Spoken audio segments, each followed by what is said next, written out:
Assalamualaikum Barai, selamat datang kembali di Guru Gembul Channel. Sekarang kita ada di episode 106 dalam kajian tentang Manunggaling Kaula Gusti.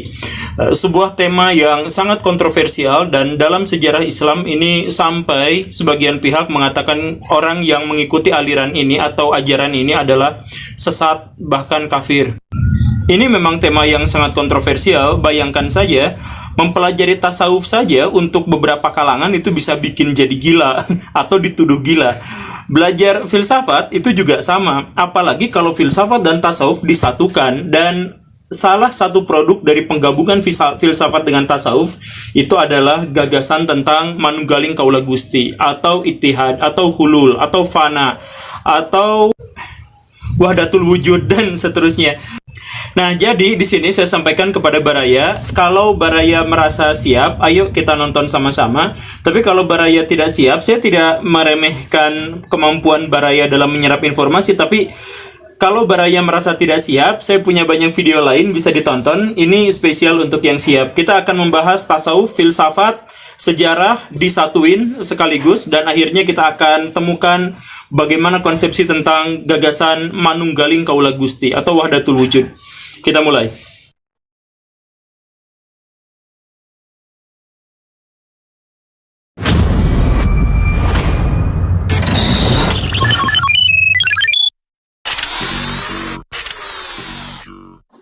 Baraya, kita akan mulai dengan salah seorang tabi'in yang sangat terkenal. Namanya adalah Hasan Basri. Dia orang Basrah, tetapi waktu kecil dia dibesarkan oleh Umar bin Khattab. Ketika dewasa, dia menjadi seorang ahli fikih terkemuka, menjadi mufti, bahkan banyak sekali orang-orang yang belajar ilmu padanya. Tetapi lambat laun kecenderungannya beralih dari ahli fikih menjadi ahli zahid. Pada waktu itu belum tasawuf, namanya masih zahid. Dia melihat bahwa di dunia Islam pada waktu itu terjadi kesenjangan yang sangat luar biasa. Di satu sisi masyarakat saling gontok-gontokan, pecah antar khususnya Sunni, Syiah, Murji'ah dan lain sebagainya, dan bahkan gara-gara dia nanti muncul Mu'tazilah dan seterusnya. Tetapi di sisi lain pemerintahnya hidup poya-poya, kaya, terlalu kaya, hidup dengan makan dengan piring emas. Pokoknya kelewat kaya, dan hampir tidak ada dakwah pada waktu itu. Karena di masa itu, di masa awal-awal dan pertengahan dinasti Umayyah, itu dakwah itu dilarang. Nah, ini akhirnya menyebabkan kekecewaan yang luar biasa. Hasan Basri mengingat bahwa di masa kecilnya waktu dia bersama dengan Umar itu memiliki harta kekayaan yang luar biasa. Kekaisaran Persia itu kasnya udah jadi milik dia semua, dan sebagian provinsi-provinsi paling kaya milik Romawi itu juga sudah dimiliki kasnya oleh Umar bin Khattab pada waktu itu. Tetapi Umar hidup zahid. Dia bajunya penuh dengan tambalan, dan untuk pergi ke satu tempat harus nungguin bajunya kering, karena bajunya cuma itu-itu aja gitu. Jadi bayangkan orang dengan kemampuan sekaya itu, dengan kekuasaan sekuat itu, dengan kemuliaan yang luar biasa, tapi hidup semiskin-miskinnya. Nah, itu masa lalu. Tetapi di masa Hasan Basri besar, kondisinya kacau luar biasa.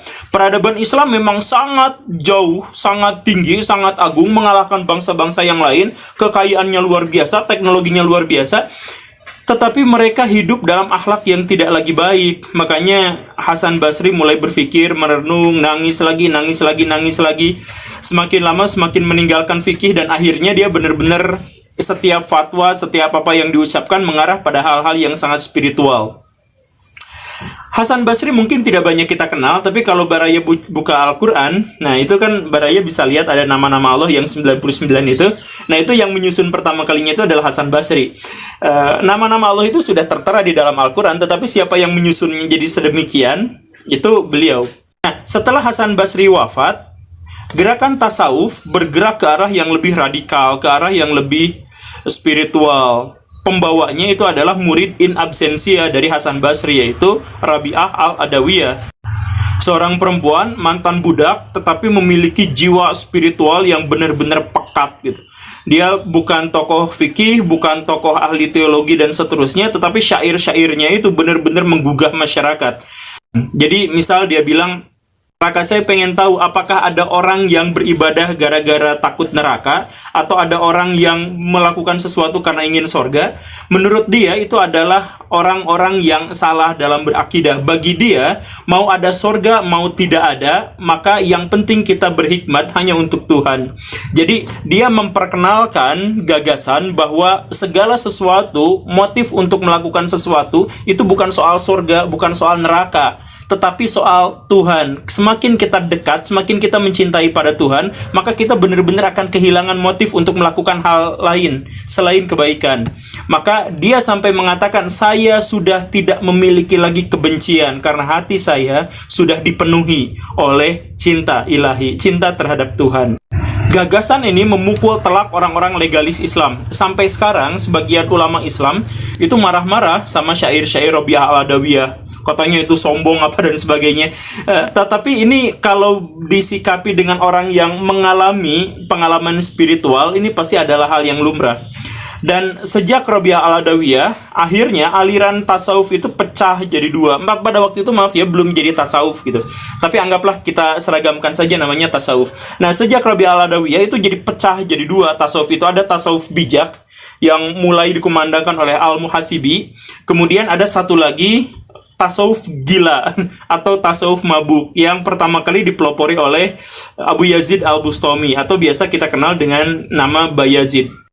Al-Muhasibi mungkin tidak banyak dikenal, tetapi kalau Baraya kenal Imam Al-Ghazali ya. Nah, Imam Al-Ghazali itu pernah menulis sebuah buku autobiografi sangat terkenal bukunya, walaupun tipis sekali, Munkid Minadolal. Nah, Munkid ini sebenarnya adalah jiplakan dari salah satu bukunya Al-Muhasibi gitu. Jadi ini sebenarnya sufi yang sudah tidak bisa lagi diremehkan gitu. Nah, Al-Muhasibi ini menggagas bahwa bagaimanapun, sampai sejauh apapun tasawuf itu berkembang, jangan sampai melepas dari syariat. Begitu. Nah, ada satu lagi tasawuf yang mabuk. Tasawuf yang mabuk yang saya sebut tadi Al-Bustami itu, syariah itu kadang-kadang terlampaui secara tidak sengaja oleh orang-orang tasawuf mabuk gitu. Jadi misal begini ya, Abu Yazid Al-Bustami itu pernah suatu kali beres sholat maghrib atau sholat isya ya, saya lupa. Itu dia jadi imam sholat. Terus pas berzikir, dia bilang zikirnya itu gini, Subhani, Subhani, Subhani, Subhani. Jadi maha suci aku, maha suci aku, maha suci aku. Jadi aku ini Tuhan gitu. Pas ketahuan, disadarin sama murid-muridnya, sama makmumnya, dia kaget dan kalau saya ngomong gitu lagi penggal saya gitu. Jadi sebenarnya dia juga tidak sadar ngomong kayak gitu, tetapi karena mabuk cinta ilahi, rasa cinta yang sudah terlalu besar kepada Tuhan, sehingga dia benar-benar tidak bisa membedakan mana virtual, mana kenyataan, mana mistik, mana khayalan, mana imajinasi, mana kenyataan. Itu dia benar-benar sudah tidak bisa membedakan lagi. Sudah fana, sudah lebur antara dirinya dengan Tuhan. Maka dia pernah bicara, pernah ngobrol sama murid-muridnya dalam kondisi syafahat, kondisi gila itu, kondisi mabuk. Saya pernah jalan-jalan ke langit Isra Mi'raj, menembus langit ketujuh. Sampai langit ketujuh saya naik lagi sampai Sidratul Muntaha. Sampai Sidratul Muntaha saya naik lagi sampai singgasana Allah. Saya buka tirainya, saya buka hijabnya, singgasana Allahnya.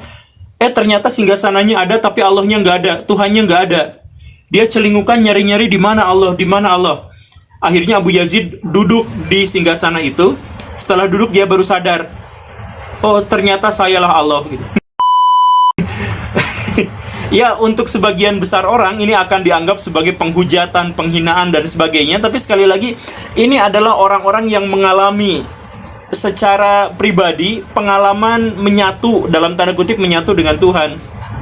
Orang yang sudah kelewat batas mencintai Tuhan, sehingga dia sampai mengatakan di lain kesempatan, dia bersyair, doanya, ya Allah, saya berdoa, masukkan saya ke dalam neraka, besarkan tubuh saya sehingga saya memenuhi seluruh neraka, agar orang lain tidak ada lagi yang bisa masuk ke dalam neraka. Itu doa yang dilakukan oleh Abu Yazid Al-Bustami.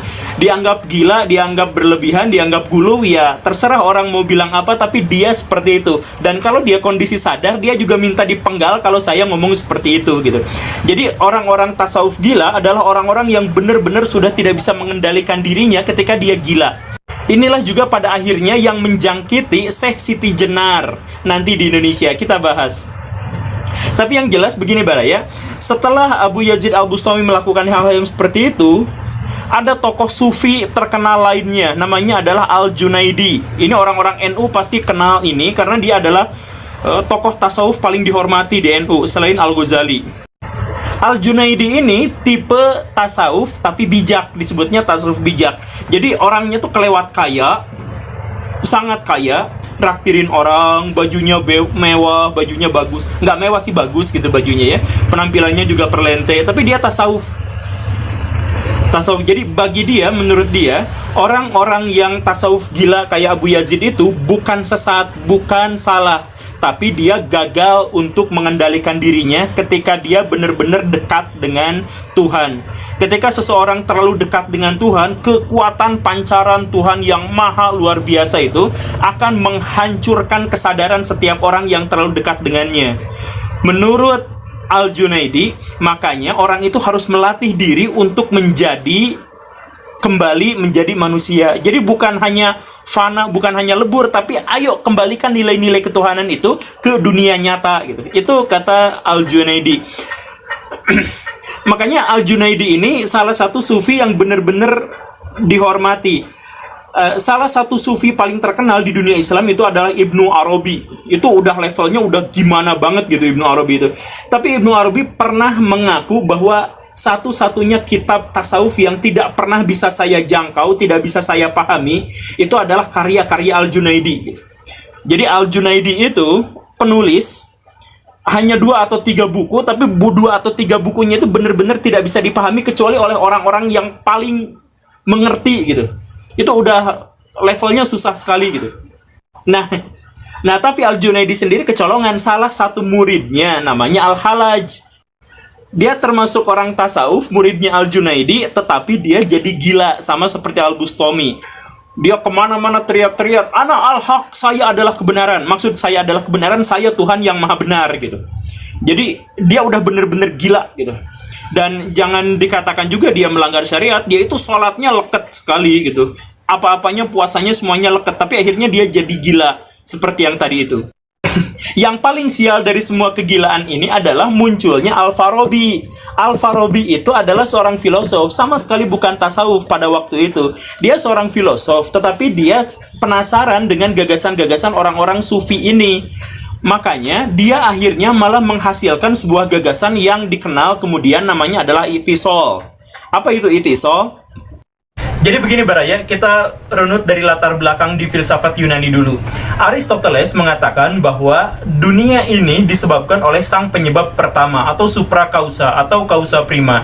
Nah, si penyebab pertama itu udah selesai, final, gak bisa diapa-apain, udah aja selesai, anggap itu mah ya. Nah, bagaimana dengan alam semesta? Ini yang akhirnya membingungkan filosof-filosof generasi sesudahnya. Di antaranya adalah Plotinus. Alam semesta itu abadi atau tidak? Kalau dia abadi, berarti dia menjadi penyebab bersama Tuhan. Dia penyebab pertama dan Tuhan penyebab pertama. Itu kan juga nggak mungkin, berarti ada 2. Kalau alam semesta itu ada sesudah Tuhan, diciptakan oleh Tuhan atau disebabkan oleh Tuhan, di mana bahan dasarnya? Itu kan alam semesta ini masa tiba-tiba cering ada gitu? Kan nggak mungkin, kata Plotinus, kan nggak mungkin. Tuhan Maha Kuasa atau dia menjadi penyebab krik, gak bisa kayak gitu, harus ada prosesnya. Kalau tidak ada prosesnya itu Tuhan. Nah, alam semesta kan bukan Tuhan, maka dia pasti ada prosesnya. Bagaimana cara pembuatannya? Dan kalaupun ada proses pembuatannya kayak gimana, bagaimana ceritanya Tuhan yang Maha Esa, yang tunggal, menjadi penyebab bagi alam semesta yang majemuk, yang banyak. Kan alam semesta ini majemuk, banyak.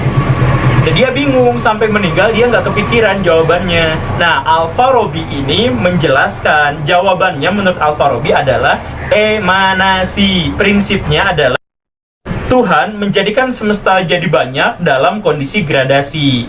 Jadi, dalam pikiran Al-Farabi, Tuhan itu adalah zat yang memikirkan dirinya sendiri. Ketika dia sedang memikirkan dirinya sendiri, pikirannya itu akhirnya menciptakan akal pertama. Nah, akal pertama ini nanti berstatus 2, esensial dan eksistensial, dan seterusnya. Jadi 2, nah ini jadi 4, jadi 8, dan seterusnya. Itu emanasi, jadi banyak sekali. Akhirnya semesta ini tercipta dari Tuhan menjadi banyak. Walaupun Tuhannya Esa, tapi menjelma, mewujud menjadi banyak. Orang-orang yang Hindu dan orang yang Buddha akan mudah mencerna gagasan ini. Tapi orang-orang Islam, Kristen apalagi, dan Yahudi itu benar-benar blank kalau dijelaskan emanasi seperti ini. Ya nggak apa-apa lah, kita belajar aja ya. Nah, gagasan Al-Farabi tentang ini akhirnya menghasilkan sebuah jawaban bukan hanya di dunia filsafat, tapi juga di dunia tasawuf. Orang-orang semisal Al-Halaj dan orang-orang semisal Abu Yazid Al-Bustami, akhirnya murid-muridnya menemukan sebuah pencerahan. Jadi yang dialami oleh Abu Yazid yang gila karena bersatu dengan Tuhan, Al-Halaj mengaku dirinya Tuhan, akhirnya jadi masuk akal. Oh iya, kan alam semesta ini memang bahan dasarnya Tuhan. Tuhan berpikir tentang dirinya sendiri, dalam pikiran itu menghasilkan akal pertama, dan kemudian menjadi majemuk, menjadi alam ini, sampai 10 level itu. Nah, oh, jadi saya ini adalah bagian dari Tuhan. Semakin saya berkesadaran akan Tuhan, semakin saya tercerahkan, semakin saya dekat dengan Tuhan, maka saya akan menjadi identitasnya, akan menjadi semakin fana, semakin lebur dengan Tuhan. Akhirnya, gagasan tasawuf yang sepenuhnya mistik tiba-tiba menjadi falsafi.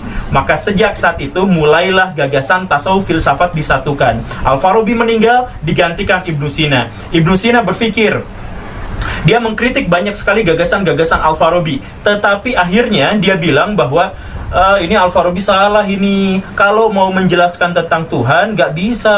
Karena kita itu terbatas, gak bisa menjelaskan. Masa Tuhan digambarkan dirinya yang sedang berpikir, bla bla bla bla bla bla gitu. Makanya penjelasan paling mudah tentang Tuhan itu adalah jangan disebut Maha Agung, Maha Mulia, Maha Mengetahui. Bahkan Ibnu Sina menyatakan bahwa Tuhan itu sama sekali tidak Maha Tahu. Ini demi menyelamatkan zat Tuhan. Ibnu Sina mengatakan Tuhan sama sekali tidak Maha Tahu. Makanya ini nanti dihujat oleh orang banyak. Bahkan Imam Al-Ghazali itu sampai menganggap sesat Ibnu Sina. Tapi saya pengen ngadain pembelaan sedikit pada Ibnu Sina ya, bukan ngebela seluruh akidahnya, tapi saya pengen memberikan penjelasan gitu ya. Jadi penjelasannya begini Baraya. Kalau saya tahu bahwa ini adalah putih, maka saya dijajah oleh ini. Kan pengetahuan itu harus objektif. Objektif itu sesuai dengan objeknya. Ini warnanya putih, saya bilang ini putih karena saya tahu ini, maka saya dijajah sama ini. Pengetahuan yang sesungguhnya itu adalah ini hitam, ya gimana saya dong mau ini mau hitam mau sebut putih gitu. Nah, maksud Ibnu Sina adalah ketika Tuhan mengetahui, Maha mengetahui, dia mengetahui bahwa itu bulat, ini mengetahui dan seterusnya, maka dia menjadi tergantung pada apa yang diketahuinya. Maka Ibnu Sina bilang Tuhan Maha tidak mengetahui. Begitu ya, karena untuk membuat Tuhan tidak tergantung pada segala sesuatu yang diketahui. Jadi yang dimaksud dengan Ibnu Sina mengetahui adalah Tuhan mengetahui tentang dirinya sendiri, maka pengetahuan tentang dirinya sendiri itu menjelma menjadi alam semesta. Jadi alam semesta ini adalah wujud dari pengetahuan Tuhan. Jadi Tuhan tidak mengetahui ini. Tuhan mengetahui dirinya sendiri, segala sesuatu terciptanya dari sini, dari Tuhan, dari pemikiran Tuhan itu. Begitu. Ya, nah, tapi lambat laun akhirnya Ibnu Sina juga nyerah. Aduh, ternyata menemukan Tuhan dengan jalur filsafat itu berat, capek, melelahkan. Dia sendiri bilang, mencari Tuhan dengan jalan filsafat itu akhirnya melelahkan. Maka, lebih sialnya lagi, dia menghasilkan sebuah buku yang belum selesai sampai akhir hayatnya. Tulisannya adalah, apa namanya ya? Hikmah Masyrikiyah. Nah, itu dia. Hikmah Masyrikiyah. Bukunya hilang dan memang belum selesai dicatat, tetapi pada waktu itu Ibnu Sina sudah menjadi seorang teosofi, orang yang menggagas pengetahuan-pengetahuan sufistik secara rasional, secara falsafi. Semua pengetahuan itu nanti dibantai oleh Imam Al-Ghazali. Jadi Abu Hamid Al-Ghazali umur 29 tahun dia udah menghajar seluruh filsafat. Filosof-filosof dia hajar semuanya. Dia bikin Tahafut Al-Falasifah 20 poin, 3 diantaranya menyebabkan kekafiran. Maka Al-Ghazali itu mengkafirkan Al-Farabi dan Ibnu Sina atas beberapa tema. Menurut Al-Ghazali dia kafir kalau dia berkeyakinan seperti itu gitu ya. Nah, tetapi unik juga ini Al-Ghazali. Al-Ghazali itu di akhir hayatnya dia malah mendukung teosofi, dia mendukung wahdatul wujud, iktisal, fana, hulul yang semacam itu malah didukung. Kalau Baraya orang pesantren, Baraya pasti pesantrennya tapi yang udah senior.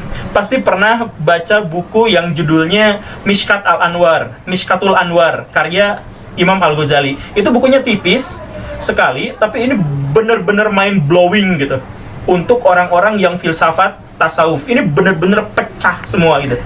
Jadi Al-Ghazali ternyata diam-diam mendukung Al-Farabi dan Ibnu Sina dalam gagasan ini. Jadi, nah akhirnya di buku yang terkenal Munqidh Minad Dhalal, akhirnya Al-Ghazali menyampaikan pendapat bahwa orang-orang yang masih lemah imannya, yang awam, jangan pernah dikasih tahu tentang gagasan ini. Jadi filsafat, tasawuf itu yang levelnya tinggi-tinggi jangan dikasih tahu kepada masyarakat awam. Makanya Al-Ghazali akhirnya bikin 2 buku, dua-duanya bertentangan. Ihya Ulumuddin yang terkenal sekali di Indonesia itu untuk level kalangan masyarakat awam. Tebal banget bukunya. Saya punya itu, aduh. Tapi ada buku lain yang dirahasiakan oleh Al-Ghazali namanya Mishkat Al-Anwar, yang tafsir surat An-Nur tapi bener-bener mind blowing gitu, khususnya untuk orang-orang tasawuf filsafat. Ini akhirnya yang bener-bener dikagumi oleh Surawardi Al-Maktul, bukan Surawardi yang Syekh Sunni itu. Nanti gagasan Al-Ghazali ini, tahafut al-falasifahnya ya, dibantah sama Ibnu Rus. Ibnu Rus membela Ibnu Sina dan Al-Farabi. Jangan dikafirkan. Ini Al-Ghazali aja yang belum paham gitu. Padahal Al-Ghazali bukannya tidak paham. Al-Ghazali itu melarang filsafat dan tasawuf untuk masyarakat awam gitu. Ya masyarakat awam hidup aja dengan kebahagiaannya sendiri, nggak usah bahas-bahas yang seperti ini. Ini sangat bertentangan dengan fenomena kayak sekarang. Fenomena zaman sekarang, khususnya di Indonesia, ini orang-orang masih awam, ngaji aja belum betul gitu, tapi ini kafir. Biasa kayak gitu ya. Nah, Imam Al-Ghazali melarang itu, Ibnu Rus juga melarang itu. Jadi perdebatan di antara mereka hanya lewat buku, dan buku-bukunya juga disebarkan sangat terbatas untuk kalangan tertentu saja. Baraya kalau masuk ke pesantren itu biasanya kalau pesantrennya sudah kelewat senior, baca bukunya Mishkat Al-Anwar atau Futuhatul Makkiyah gitu ya. Kalau yang levelnya masih awam ya Al-Hikam gitu, atau yang lebih lagi yang di bawahnya itu apa? Ya Ihya Ulumuddin gitu ya. Nah, oke, lanjut lagi. Surawardi kita lewat beliau ya, agak lewat dulu, tapi yang jelas sebenarnya dia pengen meneguhkan karya Ibnu Sina yang terakhir itu, Hikmah Isyraqiyah dia ganti ya. Tapi anggap selesai lah ya. Nanti kapan-kapan kita bahas kalau memang mau ada yang minat. Kita lanjut ke tokoh selanjutnya. Tokoh selanjutnya itu adalah Ibnu Arabi yang dikenal sebagai puncaknya orang yang wahdatul wujud. Dia waktu umur 15 tahun udah mengimbangi Ibnu Rus dalam berfilsafat. Tapi ujung-ujungnya dia filsafat tasawuf disatukan. Dan ketika dia sedang mengembara ke Mekah, dia perjalanan, dia kan orang Spanyol. Orang mana ya? Dia tuh orang Spanyol gitu, rada bule gitu. Orang Spanyol jalan-jalan sampai ke Mekah, dia mendapatkan pencerahan, dia dapat wangsit, ya semacam itulah. Akhirnya dia terbuka mata batinnya, segala sesuatu dia sadar. Akhirnya dia tulis semua pengalamannya dalam sebuah kitab yang panjang banget. Ini ada geluduknya.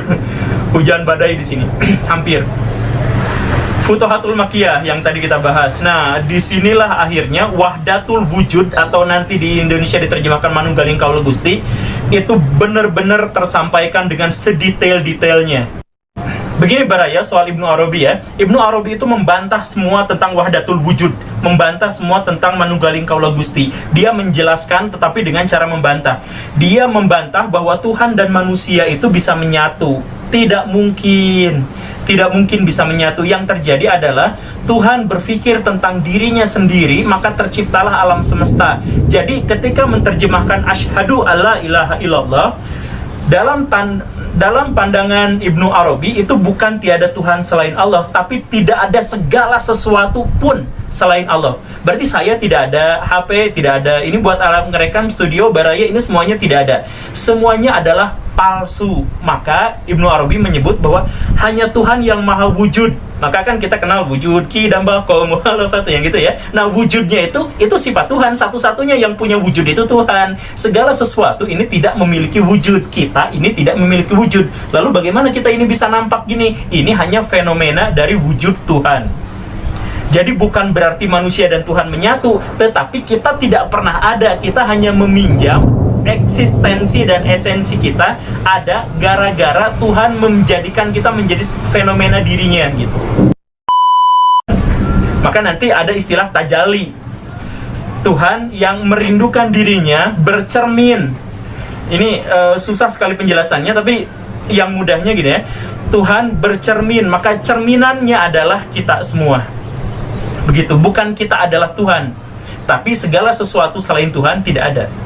Kalau kita sudah tercerahkan, mata batin kita kebuka, maka kita akhirnya menemukan realitas. Jadi Tuhan bertajalli, Tuhan mewujudkan diri, dan diri kita menabstrakkan diri, akhirnya bertemu, tring. Nah, pertemuan itu adalah pertemuan kenabian. Jadi Nabi Muhammad itu versi Ibnu Arabi adalah ketika dia mengabstrakkan dirinya, Tuhan mengkonkretkan, ketemu di tengah jalan, tring. Nah, jadilah seperti itu. Maka siapapun bisa, walaupun tidak ada yang benar-benar mencapai Tuhan. Nabi Muhammad adalah orang yang paling mencapai Tuhan, tapi semua orang, apapun latar belakangnya, apapun kepercayaannya, apapun agamanya, bisa menemukan Tuhan. Makanya Ibnu Arabi ini dalam konteks ini menjadi seorang yang sangat plural. Makanya ini kemudian menyerap masuk ke tarekat-tarekat. Jadi kita kembali ke Al-Ghazali yang tadi itu ya. Al-Ghazali itu punya adik, Ahmad Al-Ghazali. Ahmad Al-Ghazali itu nanti jadi rektor Nizamiyah. Datang seorang murid, kucluk, namanya Abdul Qadir Jailani. Saya mau belajar di sini. Oh, nggak boleh. Di Nizamiyah hanya boleh mazhab Hanafi sama mazhab Syafi'i. Kamu kan mazhab Hambali kan? Iya, nggak boleh di sini. Pergi aja.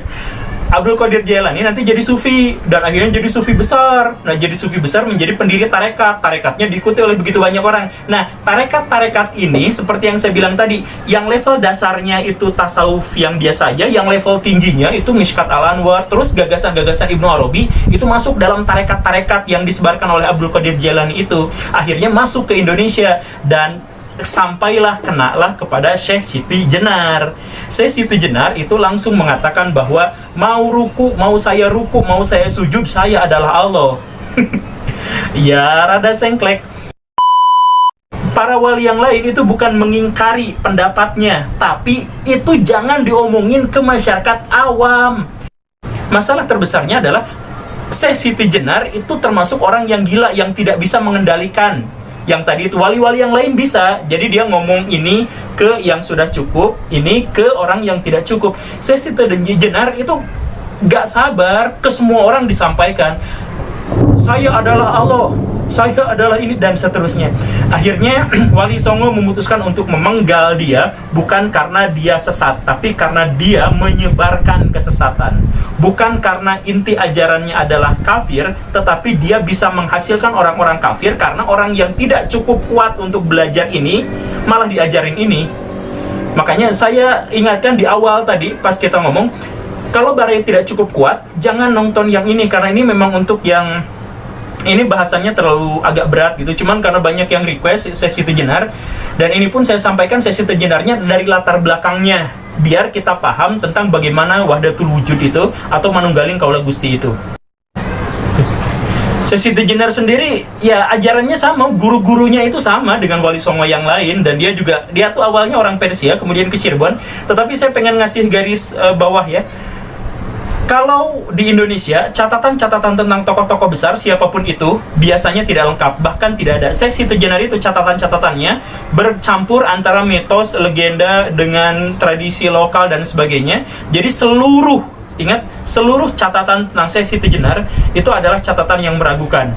Tetapi bahwa pemikirannya seperti itu bisa dipercaya, karena memang Wali Songo di zaman itu juga banyak yang ikut pada aliran wahdatul wujud atau manunggaling kaula Gusti. Cuman mereka semua tidak menyebarluaskannya. Oke, Baraya, itu saja. Semoga bermanfaat. Maaf videonya terlalu panjang. Kalau Baraya, ini baru pengantar ya. Kalau Baraya suka, kita akan bahas sama-sama ini, baik itu Al-Farabinya atau Al-Ghazalinya atau Ibnu Arabi atau Syekh Siti Jenarnya. Kapan-kapan kita bahas. Ini adalah rangkaian bagaimana proses munculnya manunggaling kaula Gusti. Terima kasih karena sudah menyaksikan. Saya Guru Gembul. Tonton episode saya yang lain. Assalamualaikum warahmatullahi wabarakatuh.